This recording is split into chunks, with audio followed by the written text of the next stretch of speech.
I mean, it was overall a good week for us going to St. John's and put ourselves in a good situation to get all 3 points. We walked away from there a little bit disappointed not to have all 3 points, but was very happy with the way our team responded to being disappointed on Thursday with 1 point, which is sometimes usually a good thing playing on the road. But I do like my team's mentality of wanting more, showing up on Sunday knowing that we're at home and pushing for the 3 points and really putting a very good team performance together.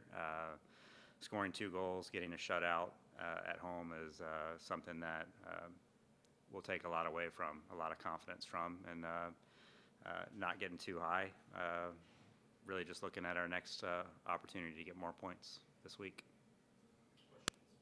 I was I was looking at the schedule, the schedule results page, and it caught me how consistent these performances look on paper.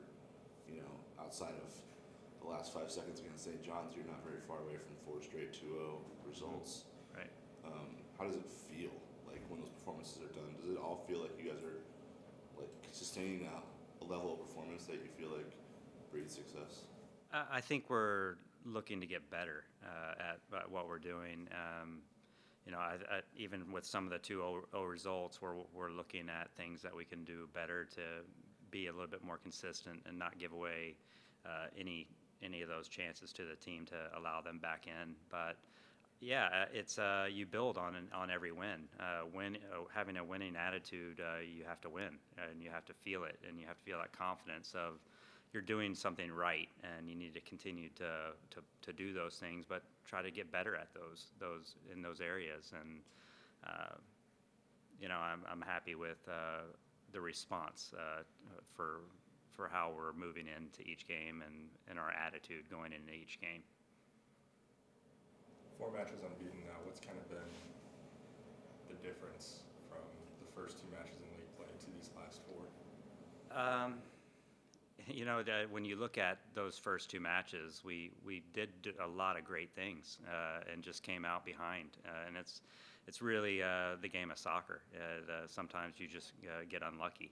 And I'm not saying we were all unlucky to lose those games. We should have done some things better to win those games. But I think it's just having that mentality of looking at every game as a different opportunity, because each game presents different challenges, different opportunities. So we're not looking ahead. We're looking at each game and looking at each game for that opportunity to get 3 points. But you got to go get them. You can't have that tentative mindset at any point. So I would say it's just our mentality going into each game.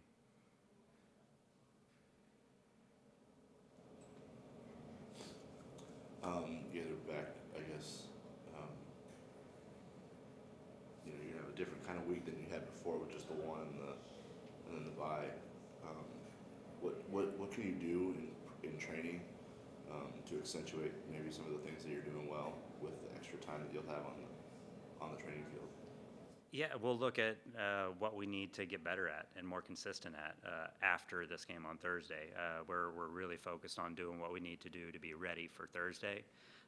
And then we'll look at where are we at and what do we need to do. And probably the most important thing, or the most important thing, is the health of the players and making sure that we're not just training just to train. It's got to be with purpose, not overdo it, but be very smart with it.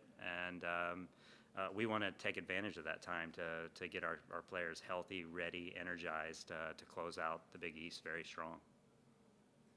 You mentioned mentality a lot.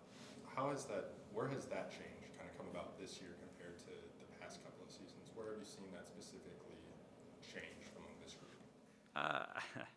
It just has been being built. I think we had it quite a bit last year, but we're unfortunate with the injuries and didn't have that depth. And we're trying to scramble to fight for those results. But the mentality now is they believe in each other and they believe in the roles that they have. And we're a better team because everybody knows that we're only as good as everybody's individual role and how we connect to each other.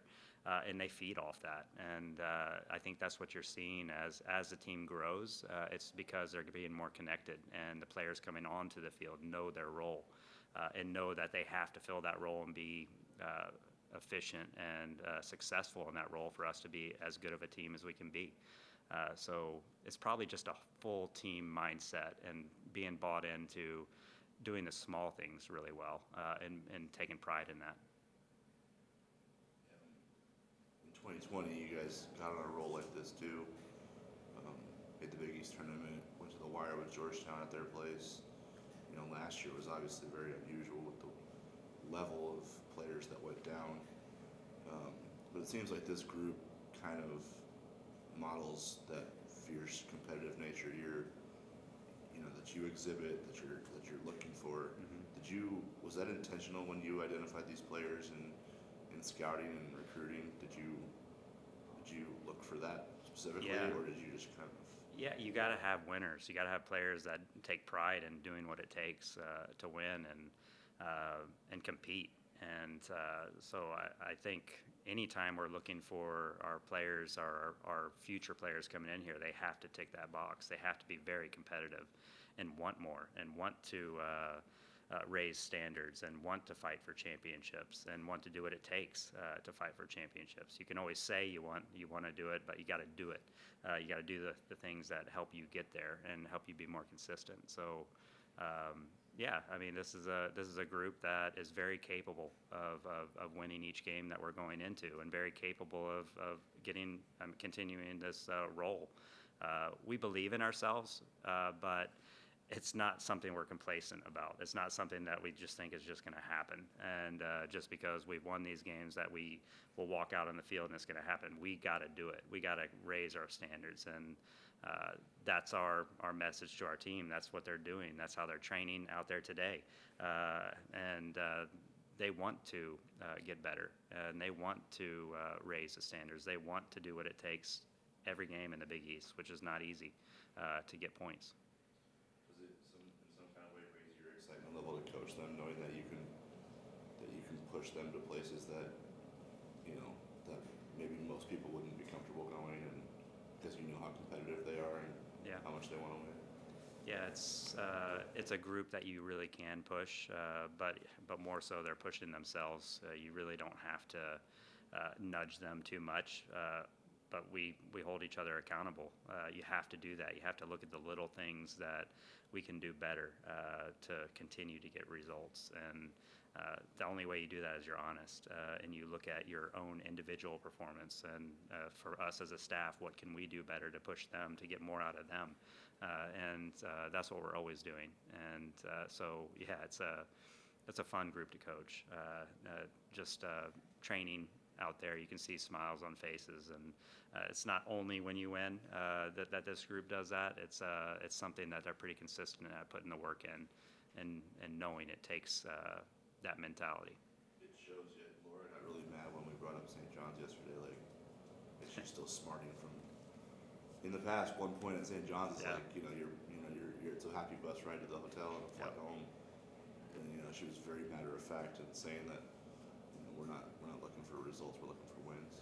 Yeah, especially when you put yourself in that position to do that. And it was a very good performance from us, and we were a bit unlucky in some ways. But again, we looked at after the game, it was quiet. I mean, it was very quiet. We were very disappointed walking out of that, and you want that. But the thing is you got to look at the facts of why did that happen, and could we have done something to alleviate that? Couldn't we learn from that so it doesn't happen again? That's what we looked at after St. John's, and that's why we're able to move forward. Because once you look at the facts, what you can do about them, and move forward, feeling like you're better from it, then you can move forward with confidence. You can't dwell on it. I don't want timid players out there. I don't want players that are afraid to make mistakes. You want them to be on the front foot, and you want them to fight for the points, because that's what it takes. Anything else? Thank you, Coach. Yeah, thanks, guys.